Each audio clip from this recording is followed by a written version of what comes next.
Video ಒಳಗೆ ಹೋಗೋದಕ್ಕಿಂತ ಮುಂಚೆ red ಕಲರಲ್ಲಿ ಕಾಣಿಸ್ತಾ ಇರೋ ಸಬ್ಸ್ಕ್ರೈಬ್ ಬಟನ್ ಮೇಲೆ ಕ್ಲಿಕ್ ಮಾಡಿ, ಹಾಗೆ ಪಕ್ಕದಲ್ಲಿರೋ ಬೆಲ್ ಐಕಾನ್ ಮೇಲೆ ಪ್ರೆಸ್ ಮಾಡಿ.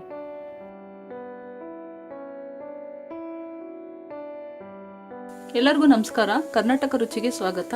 ನಾನು ಇವತ್ತು ಇನ್ಸ್ಟೆಂಟ್ ಚಕ್ಲಿ ಮಾಡೋದು ಹೇಗೆ ಅಂತ ತೋರಿಸ್ತಾ ಇದ್ದೀನಿ. ದಿಢೀರಂತ ಮನೇಲಿರೋ ಇಂಗ್ರೀಡಿಯೆಂಟ್ಸ್ ಅಲ್ಲಿ ಬೇಗ ಮಾಡ್ಕೋಬಹುದು, ತುಂಬಾ ಕ್ರಿಸ್ಪಿಯಾಗಿರುತ್ತೆ. ಅದಕ್ಕೆ ಬೇಕಾಗಿರೋ ಇಂಗ್ರೀಡಿಯೆಂಟ್ಸ್ ನೋಡೋಣ.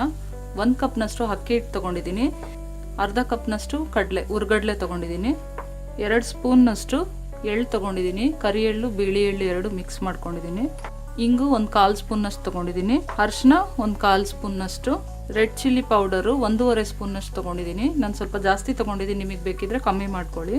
ಜೀರಿಗೆ ಅರ್ಧ ಸ್ಪೂನ್ನಷ್ಟು, ಉಪ್ಪು ರುಚಿಗೆ ಬೇಕಾದಷ್ಟು. ಇವಾಗ ಫಸ್ಟ್ಗೆ ನಾವು ಈ ಹುರ್ಗಡ್ಲೆನ ಒಂದು ಜಾರ್ಗೆ ಹಾಕ್ಕೊಂಡು ಪುಡಿ ಮಾಡ್ಕೊಂಡು ಬಿಡೋಣ. ನಾನು ಪುಡಿ ಮಾಡ್ಕೊಂಡು ತೊಗೊಂಡು ಬರ್ತೀನಿ. ನೋಡಿ, ನಾನು ಪುಡಿ ಮಾಡಿ ತೊಗೊಂಡು ಬಂದಿದ್ದೀನಿ. ಇದನ್ನೊಂದ್ಸರಿ ಜರಡಿ ಹಿಡ್ಕೊಂಡು ಬಿಡೋಣ. ಇವಾಗ ಇದಕ್ಕೇನೆ ಅಕ್ಕಿ ಹಿಟ್ಟು ಹಾಕ್ಕೊಳ್ತಾ ಇದ್ದೀನಿ. ಇವಾಗ ರುಚಿಗೆ ಎಷ್ಟು ಬೇಕೋ ಅಷ್ಟು ಉಪ್ಪು ಹಾಕ್ಕೊಳ್ಳೋಣ. ಚಿಲ್ಲಿ ಪೌಡರು, ಎಳ್ಳು ಸ್ವಲ್ಪ ನಾನು ಜಾಸ್ತಿ ಹಾಕ್ತಾ ಇದ್ದೀನಿ, ನಿಮಗೆ ಬೇಕಿದ್ರೆ ಕಡಿಮೆ ಮಾಡ್ಕೊಳ್ಳಿ. ಇಂಗು, ಜೀರಿಗೆ, ಅರಿಶಿನ ಪುಡಿ. ನಾನು ಸೋಡಾ ಬಳಸ್ತಾ ಇಲ್ಲ, ನಿಮಗೆ ಬೇಕಿದ್ರೆ ಸ್ವಲ್ಪ ಸೋಡಾ ಹಾಕೋಬೋದು. ಇದನ್ನೆಲ್ಲ ಚೆನ್ನಾಗಿ ಮಿಕ್ಸ್ ಮಾಡ್ಕೊಳ್ಳೋಣ. ಚೆನ್ನಾಗಿ ಮಿಕ್ಸ್ ಮಾಡ್ಕೊಂಡ್ಮೇಲೆ ಕಾಯ್ದಿರೋದು ಬಿಸಿ ಎಣ್ಣೆ 3 ಟೇಬಲ್ ಸ್ಪೂನ್ನಷ್ಟು ಹಾಕ್ಕೊಳ್ಳಿ. ಫಸ್ಟಿಗೆ ಕೈ ಇಡಕ್ಕೆ ಹೋಗಬೇಡಿ, ಸುಟ್ಬಿಡುತ್ತೆ. 1 ಸ್ಪೂನಿಂದ ಮಿಕ್ಸ್ ಮಾಡ್ಕೊಳ್ಳಿ. ಇವಾಗ ಸ್ವಲ್ಪನೇ ನೀರು ಹಾಕ್ಕೊಂಡು ಮಿಕ್ಸ್ ಮಾಡ್ಕೊಳ್ಳೋಣ. ನಾನು ನೀರು ತಣ್ಣೀರೇ ತೊಗೊಂಡಿದ್ದೀನಿ, ಬಿಸಿನೀರು ಏನು ತೊಗೊಂಡಿಲ್ಲ. 200 ml ಅಷ್ಟು ನೀರು ಇಡಿಸಿದೆ. ಇದಕ್ಕೆ ತುಂಬ ಗಟ್ಟಿನೂ ಇರಬಾರ್ದು, ತುಂಬ ಮೆತ್ತಗೂ ಇರಬಾರ್ದು. ತುಂಬ ಗಟ್ಟಿ ಆಗ್ಬಿಟ್ರೆ ಚಕ್ಲಿ ಹೊತ್ತಕ್ಕಾಗಲ್ಲ, ತುಂಬ ತೆಳ್ಳಗಾದ್ರೆ ಚಕ್ಲಿ ಚೆನ್ನಾಗಿ ಬರಲ್ಲ. ನೋಡಿ, ಈ ಅದಕ್ಕೆ ಕಲ್ಸ್ಕೊಳ್ಳಿ ಸಾಕು. ಸಾಫ್ಟ್ ಕನ್ಸಿಸ್ಟೆನ್ಸಿಲಿ ಕಲ್ಸ್ಕೊಳ್ಳಿ. ಇವಾಗ ನಾವು ಎಣ್ಣೆ ಇಟ್ಕೊಳ್ಳೋಣ. ಒಂದು ಪ್ಲೇಟ್ ಮೇಲೆ ಈ ತರ ಎಣ್ಣೆ ಕವರ್ನ ಕಟ್ ಮಾಡಿ ಹಾಕೊಂಡಿದ್ದೀನಿ, ಯಾಕೆಂದ್ರೆ ಇದ್ರ ಮೇಲೆ ನಾವು ಚಕ್ಲಿ ಹೊತ್ಕೊಂಡ್ರೆ ನಮ್ಗೆ ಆಮೇಲೆ ತಕ್ಕೊಳ್ಳೋಕೆ ಈಸಿ ಆಗುತ್ತೆ. ಅದರಿಂದ ಇದು ಚಕ್ಲಿ ಪ್ಲೇಟು ಈ ತರ ಸಿಂಗಲ್ ಇರೋದು.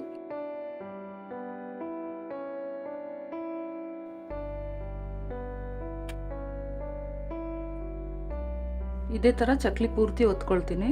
ಈ ತರ ಹೊತ್ಕೊಂಡ್ಮೇಲೆ ಈ ತರ ಎಡ್ಜಸ್ನ ಸ್ವಲ್ಪ ಪ್ರೆಸ್ ಮಾಡ್ಕೋಬೇಕು, ಇಲ್ಲಾಂದ್ರೆ ಎಣ್ಣೆಗೆ ಹಾಕಿದ ತಕ್ಷಣ ಬಿಟ್ಕೊಬಿಡುತ್ತೆ. ನಿಮ್ಗೆ ಯಾವ ಸೈಜಲ್ಲಿ ಬೇಕೋ ಆ ಸೈಜಲ್ಲಿ ಹೊತ್ಕೊಳ್ಳಿ.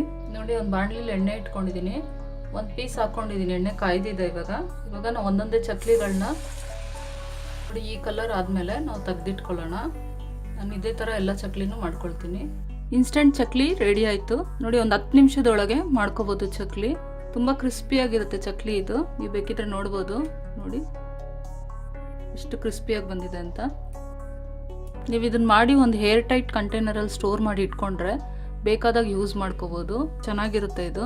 ಮಕ್ಕಳಿಗೆಲ್ಲ ತುಂಬಾ ಇಷ್ಟ ಆಗುತ್ತೆ ಚಕ್ಲಿ. ಈ ರೆಸಿಪಿ ನೀವು ಟ್ರೈ ಮಾಡಿ ಫ್ರೆಂಡ್ಸ್. ಕಾಮೆಂಟ್ಸ್ ಮಾಡಿ, ಲೈಕ್ ಮಾಡಿ, ಸಬ್ಸ್ಕ್ರೈಬ್ ಮಾಡಿ ನನ್ನ ಚಾನೆಲ್ನ. ಬೆಲ್ ಐಕಾನ್ ಪ್ರೆಸ್ ಮಾಡೋದನ್ನ ಮರಿಬೇಡಿ. ಈ ಬೆಲ್ ಐಕಾನ್ ಪ್ರೆಸ್ ಮಾಡೋದ್ರಿಂದ ನಾನು ಮಾಡೋ ಹೊಸ ರೆಸಿಪೀಸ್ ನೋಟಿಫಿಕೇಶನ್ ನಿಮಗೆ ಬರುತ್ತೆ. ನಿಮ್ಮ ಫ್ರೆಂಡ್ಸ್ ಅಂಡ್ ರಿಲೇಟಿವ್ಸ್ಗೆ ಶೇರ್ ಮಾಡಿ ಫ್ರೆಂಡ್ಸ್.